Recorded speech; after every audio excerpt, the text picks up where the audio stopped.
మరి over to Rudradev Varun Tej గారిని మాట్లాడవలసిందిగా రిక్వెస్ట్ చేస్తున్నాం. హాయ్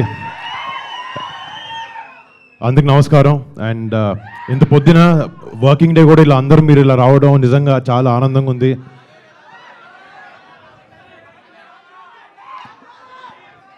అండ్ ఈ సినిమా ఫస్ట్ చేసేటప్పుడు నాకు ఎప్పుడు కొత్త సినిమాలు చేస్తున్నప్పుడు ఒక కొత్తదనం ఉండాలి సినిమాలో, ఒక కొత్త బ్యాక్డ్రాప్ అని ఉండాలి. అంటే మన తెలుగులకు కానీ భారతదేశంలో కానీ సినిమా అనేది చాలా పెద్ద సోర్స్ ఆఫ్ ఎంటర్టైన్మెంట్. సో మీరు అందరూ నిజంగా ఏదైనా టైంపాస్కైనా ఏమైనా చేయాలంటే ఫస్ట్ సినిమా వైపు వెళ్తారు. అండ్ మీ హార్డ్ ఎర్న్డ్ మనీని మాకు టికెట్ కొని మాకు అలా రూపంలో మాకు ఇస్తారు. సో మీరు అంత కష్టపడి సంపాదించుకున్న డబ్బులతో చిన్నగా మీరు ఒక 3 hours 2 hours ఎంటర్టైన్ అవ్వడానికి మీరు ఆ ఖర్చు పెట్టి ఆ డబ్బుకి న్యాయం చేయాలని ఎప్పుడు నేను డెఫినెట్గా స్ట్రగుల్ అవుతూ ఉంటాను. మీకు ఒక కొత్త కథలు ఇవ్వాలి, కొత్త స్క్రిప్ట్లు చూపించాలి అని ఒక ప్యాషన్ నాకు మా టీంకి ఎంతో ఉంది. అందుకే ఆపరేషన్ వ్యాలంటైన్ లాంటి ఒక సినిమాని తీయగలిగాం. అండ్ తెలుగులో మొట్టమొదటి ఏరియల్ ఫిల్మ్ అవబోతుంది ఇది.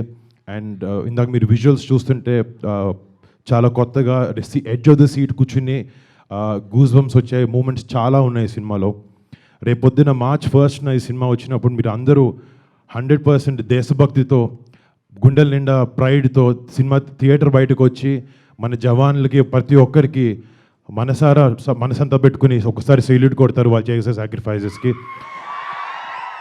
సో మేము ఈ సినిమా చేసే దానికి ఆబ్వియస్లీ సినిమా అంటే బిజినెస్, డబ్బులు సంపాదించాలి అన్నీ మాకున్నాయి. బట్ కొన్ని సినిమాలతో ఇలాంటి ఒక మంచి సన్నివేశాలని మన జవాన్లు ఏమైతే సాక్రిఫైసెస్ చేస్తారో, ఎన్ని గొప్ప పనులు చేస్తారో, వాళ్ళ బార్డర్ దగ్గర వాళ్ళ లైఫ్ని రిస్క్ చేసి వాళ్ళ ఫ్యామిలీస్ని పక్కన పెట్టి మన ఫ్యామిలీ సుఖంగా ఉండాలని చెప్పి అక్కడ పనిచేస్తారు. వాళ్ళందరినీ గుర్తు తెచ్చుకోవడానికి, వాళ్ళందరూ చేసే గొప్ప పనుల్ని మళ్ళీ మీ అందరి ముందుకు తీసుకురావడానికి ఒక చిన్న ప్రయత్నం ఈ సినిమా. డెఫినెట్గా ఈ సినిమా మీ అందరిని ఆలోచిస్తుంది. మీకు అందరికీ దేశభక్తి లోపల ఉంటుంది, బట్ ఈ సినిమా చూసినప్పుడు మరింతగా పెరుగుతుందని నమ్మకంతో చెప్తున్నాను. అండ్ మళ్ళీ March 1st థియేటర్లో కలుస్తాను. అప్పటి వరకు జై Hind. Thank you so much Varun Tej గారు.